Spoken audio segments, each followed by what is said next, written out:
Girl friend movie ఎందుకు అమ్మాయిలు ఇంత కనెక్ట్ అవుతున్నారు, ఎందుకు అమ్మాయిలు ఇంత హైప్ ఇచ్చి ఇంత ఓవర్ గా రియాక్ట్ అవుతున్నారు అని మీకు అనిపిస్తుందా? జనరల్ గా ఒక అమ్మాయికి కూడా ఒక అబ్బాయిలానే తను కొత్తగా ఎక్స్ప్లోర్ చేసుకోవాలని ఉంటుంది, తన కెరియర్ లో ముందుకు వెళ్ళాలని అనుకుంటుంది, తను ఒక ప్లేస్ లో కాకుండా డిఫరెంట్ ప్లేసెస్ లో తన గ్రోత్ ని చూడాలి అనుకుంటుంది.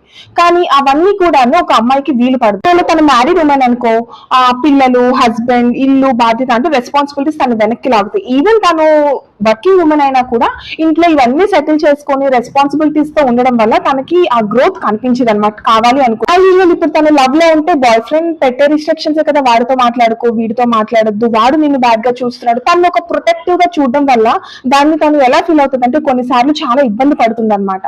ఇవన్నిటిని తను బుర్రలో పెట్టుకొని ఆ అబ్బాయికి చెప్దామంటే ఎక్కడ తను మూవీలో చూపించినట్టుగా రాంగ్ గా రియాక్ట్ అవుతాడని చాలా అగ్రెషన్స్ ని తన మైండ్ లో ఉంచుకొని తను ఒకలా చూపించుకుంటది. ఆ చూపించుకునేది ఆ క్యారెక్టర్ భూమా నోటీసబుల్ గా చూపించడం వల్ల ఆ క్యారెక్టర్ లో భూమా చాలా నోటీసబుల్ గా తను చేసే అమ్మాయిలు చేసే చిన్న చిన్న థింగ్స్ ని చూపించడం వల్ల అమ్మాయిలు ఇంత హెవీగా కనెక్ట్ అవుతున్నారు అనమాట.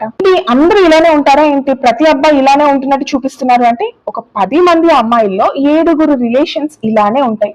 సో అందుకని అమ్మాయిలు ఇది నాది కదా, ఇది నా క్యారెక్టర్ కదా, ఇది నేనే కదా, ఇలా వీడి వల్ల నేను ఇలానే కదా సఫర్ అయ్యాను అంటూ చాలా చాలా చాలా ఎక్కువగా రియాక్ట్ అవుతున్నారు అనమాట.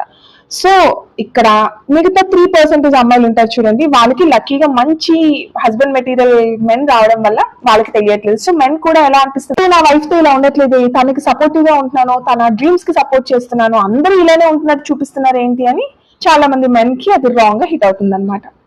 నేను చెప్పింది అర్థమైంది అండ్ ఇది కరెక్ట్ గానే చెప్పాను అనుకుంటే ఒక లైక్ అండ్ కామెంట్ సబ్స్క్రైబ్ చేయండి. Thank you.